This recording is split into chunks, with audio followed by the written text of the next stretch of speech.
रायगडच्या महाडमध्ये मतदान यंत्रामध्ये पुन्हा बिघाड झालाय।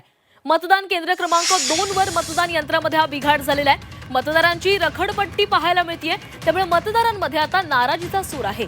मतदान थांबल्यानं लांबच लांब रांगा लागलेल्या आहेत। मतदारांना समजवण्याचा पोलिसांकडून प्रयत्न केला जातोय।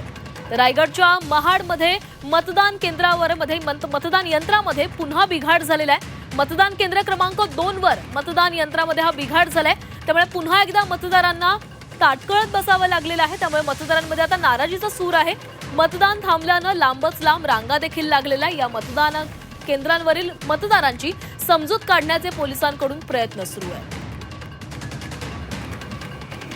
अनेक ठिकाणी काही तांत्रिक बिघाड होत आहेत। महाडमध्ये देखील पुन्हा एकदा मतदान यंत्रामध्ये बिघाड झालेला आहे।